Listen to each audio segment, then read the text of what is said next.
Before we begin, don't hate me for this. Danganronpa2 Goodbye Despair was the best game in the entire trilogy. Now, I know, I can't come in here and just say that without any evidence to back it up, alright? I know this already, alright? I do not condone saying things and then just not having any evidence. But I do understand for anybody out there. I've got the waves. Jimmy on the beat, boy.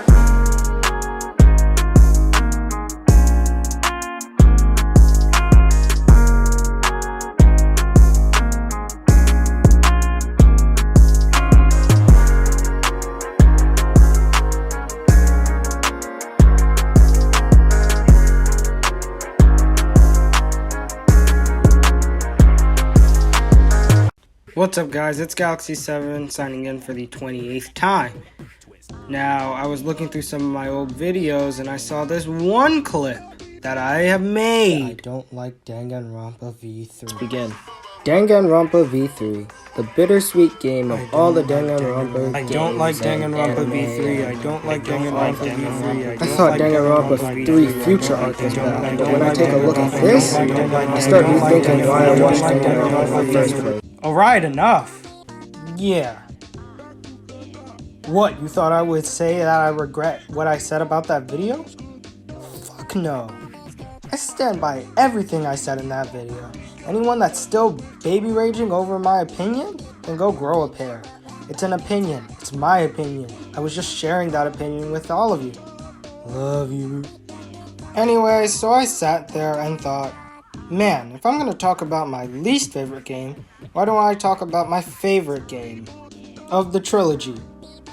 And so this video was birthed into existence. So, as per usual, I will be studying every aspect I can in these 15 or so minutes I have. If you want to see longer videos, please, for the love of God, subscribe. I'm not asking for anything more. Okay? I'm just asking you to click one little red button. Just press it. Press it. Press it! Excuse me. Okay, now that we have that out of the way, let's start with the aspect I started with in the V3 video. The story.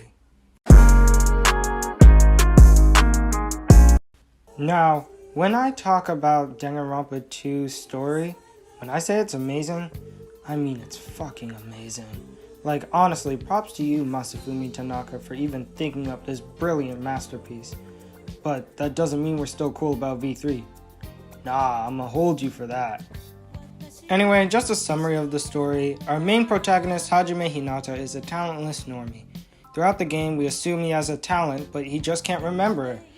Just like in Trigger Happy Havoc, where Kyoko had a talent, but she just couldn't remember what it was, only for it to be later revealed that she was actually the ultimate detective. Anyway, back to Hajime. So throughout the game, we play as Hajime, who for some reason can't remember his talent. We learn that Hajime has always had low self-esteem, and he always looked up to those who had talent. He felt that with talent, he would be someone worthy of shouldering people's pain. Anyway, Hajime is trapped with 15 other people, you know, in standard Danganronpa fashion. Their names are Sonya, Nekomaru, Akane, Kazuichi, Fuyuhiko, Peko, Terutaraki, Tsuchiaki, Yoko, Kyoko, and Hajime. What did he say? Anyway, so Hajime and the others are forced to participate in a killing game where, in Danganronpa fashion, they are forced to kill each other. Except this time, the setting is on an island. Which doesn't make any sense at first, but follow me on this. I promise, it's good. So, after you play through the game and you get to the final class trial, you figured this out. The main character, Hajime Hinata, wanted talent so bad that he went to Hope's Peak Academy, who wanted to create the ultimate of ultimates, and told them to do the experiment on him. Little did Hajime know that this would basically kill him, and because they would have to wipe his memory and everything to replace him with the ultimate of ultimates, Izuru Kamakura.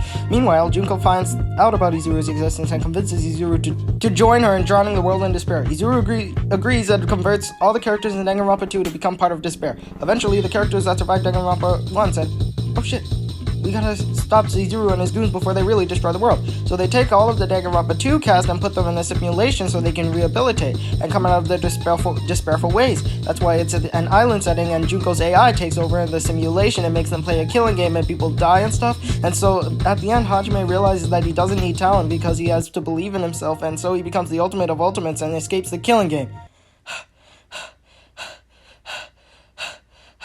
What the f- What the fuck? What the fuck?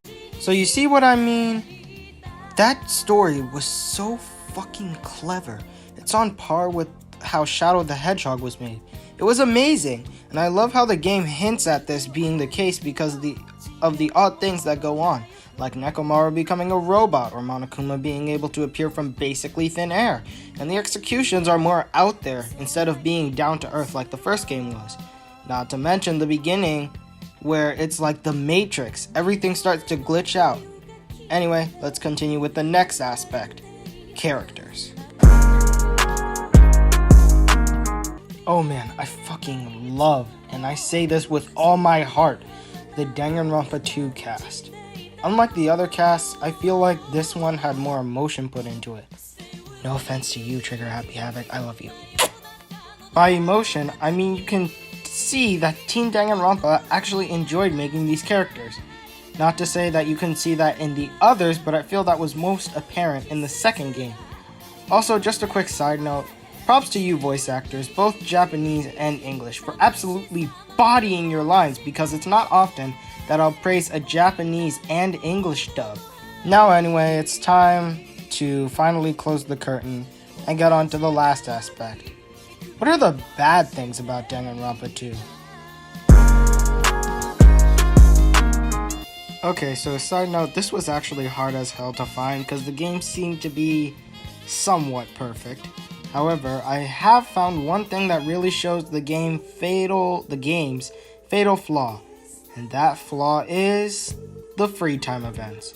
Normally, I have no problem with free time events or filler at all. I actually kind of like it, but that's a story for another day. Like and subscribe if you want to see that. But you know, it was kind of annoying when you had to see it in Danganronpa 2. So peep this, right? Imagine you got a bombshell of a plot twist dropped on you, and then all of a sudden, this pops up on your screen. Yeah, not a fan. Now granted, these are optional, and you can skip these if you want, but having that in the middle is just immersion breaking. Anyway, that does it for me. If you like this video, please be sure to click the like button and subscribe. Seriously, please, for the love of God, do that. And comment on what your favorite part of the video was. Anyway, this is Galaxy 7 signing off. Peace.